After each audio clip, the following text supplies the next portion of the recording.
Bonjour à tous, j'ai acheté ces paires de chaussures pas chères sur Amazon, je crois une trentaine d'euros. Bon, ça les vaut vu le temps depuis lequel je les utilise quotidiennement. Bon, là, ça devient vraiment pénible parce que là, le trou, là, c'est très désagréable. Surtout qu'il y a plein de travaux dans mon secteur en ce moment et du coup, plein de gravier et d'objets piquants ou coupants qui traînent. Ça commence à être douloureux, surtout que j'aime bien marcher. Bon, ça, c'est impressionnant aussi, mais c'est même pas gênant en fait, hein. Là, j'ai pas de douleur à cet endroit. Moi, ce qui me gêne, c'est surtout le trou là. On voit que ça a mangé ici et là, sur les deux, hein. Là, on commence à avoir vraiment un pré-trou, quasiment. Ouais, hein. Ça va trouer dans pas longtemps. Je viens de regarder sur YouTube francophone et anglophone, il n'y a pas grand-chose non plus. Je sais pas où trouver des semelles entières là. Je viens de faire d'un tour sur Amazon et sur AliExpress. Bon, pour moi, Amazon, c'est du dropshipping AliExpress, de ce que j'ai vu. Ça n'a absolument aucun intérêt. Je sais pas où trouver des semelles. Et puis je pense pas que je vais racheter des semelles, notamment en lien avec le prix des baskets neuves. Elles ont pris 5 euros quand même en quelques mois. J'ai pas trop envie d'en racheter tout de suite. Surtout que j'en ai une deuxième paire dans une autre couleur. Je suis pas pressé. Mais en plus, même si j'enlevais, j'avais des semelles de remplacement pas très chères, assez bonne dimension. Je sais pas où les trouver. Mais il me semble qu'il faudrait que je couse. Je pense pas qu'un collage à la colle néoprène suffirait. Peut-être me trompe-je. Dites-le moi dans les commentaires sous la vidéo si vous avez des sources. Mais le mèche, enfin le tissu n'est pas abîmé et du coup je trouve que ça vaut le coup d'essayer de les récupérer, surtout que c'est des trous qui sont pas visibles, donc on s'en fiche un peu. Et puis je vais pas au théâtre avec ces chaussures-là. Là c'est vraiment des chaussures de travail ou de tous les jours pour marcher sur des longues distances et c'est très léger. Alors je suis allé sur AliExpress, mais en fait de mon point de vue, il y en a pour minimum 10 euros, mais sur AliExpress, mais en fait, les éventuelles choses, il y a très peu de dimensions, le travail est très mal fait. J'ai pas envie de dépenser 10 euros, même pas 7 euros, parce qu'en fait, si tu regardes bien, elles valent 35 euros neuves. Si je vais en solde à Kiabi ou à Decathlon, je vais regretter de dépenser 7 ou 10 euros pour ce genre de chaussures que je peux trouver à 20-25 euros neuves à Kiabi ou à Decathlon en solde. Donc j'aimerais me trouver une solution beaucoup plus bon marché. J'ai déjà de la colle néoprène. La colle néoprène, c'est un incontournable de la réparation. Voilà, j'ai pas besoin de grand-chose, que j'ai juste besoin d'un patch là, un patch à la limite là, et encore, j'ai juste besoin d'un patch là et d'un patch là. Je voudrais un truc pas cher, garder un maximum mon argent pour le jour où j'en rachète des neuves. J'ai fait que AliExpress, j'ai pas fait Banggood et encore moins Temu, mais je suis pas très chaud pour aller sur Temu. Mais je trouve que ça vaut pas le coup. Par contre, réflexion, là je regrette d'avoir jeté ces dernières années mes paires de chaussures. Il me semble qu'il faut comprendre ici que tout simplement déjà pour réparer tes chaussures, il faut garder les chaussures qui sont trouées. En fait, les autres chaussures dans ma vie que j'ai trouées, là par exemple, je m'en suis débarrassé parce que le trou était vraiment trop gros. Ben, c'est dommage que je les ai jetées. Si j'avais gardé la semelle, j'aurais pu prélever et me faire des patchs sur mesure pour pas grand-chose. Donc déjà, première solution, mais ça c'est un truc qu'on retrouve dans plein de domaines. Ne jetez pas vos paires de chaussures, nettoyez-les, remisez-les dans un coin pour pouvoir prélever, quoi. Ça, c'est un truc qu'on retrouve en électroménager, en mécanique automobile, en rénovation. Donc, tout simplement pour dire que déjà, je vais commencer par les nettoyer au lave-linge à 30 degrés. Déjà, première étape. Et je vais commencer à regarder quand je passe devant des locaux poubelles si je vois pas des paires de chaussures qui sont jetées également. Des paires de chaussures qui auraient des semelles en caoutchouc.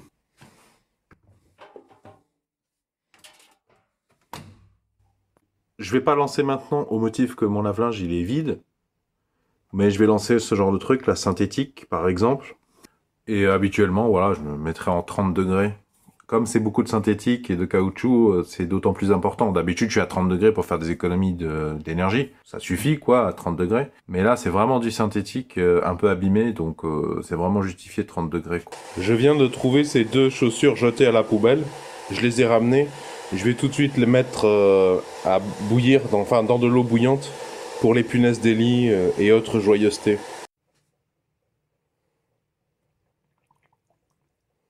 Bon, je vais prévenir les autres personnes qui sont susceptibles de passer par là, qu'elles se fassent pas tomber ça dessus.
J'ai pas envie de trop tirer là-dessus.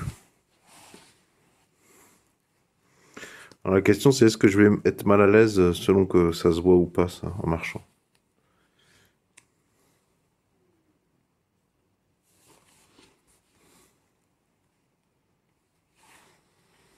Je pense que ça va se poncer de soi-même en fait. Vu que ce sont déjà les zones qui se sont poncées plus vite que les autres, j'imagine qu'elles vont se poncer d'elles-mêmes en fait. Bon ben voilà, je viens de marcher avec 2 heures.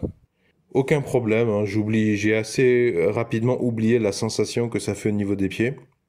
J'ai ressenti aucune douleur au niveau des chevilles. J'ai l'impression que ça leur fait aucune différence à elles, les chevilles. De toute façon, quand il y avait rien et qu'il y avait un clou ou un gravier qui me rentrait dans le pied, ben, ça me faisait bouger le pied, rétracter le pied et ça faisait travailler la cheville aussi, je suppose. Alors, par contre, ce serait à refaire. Je me permets de vous donner un conseil.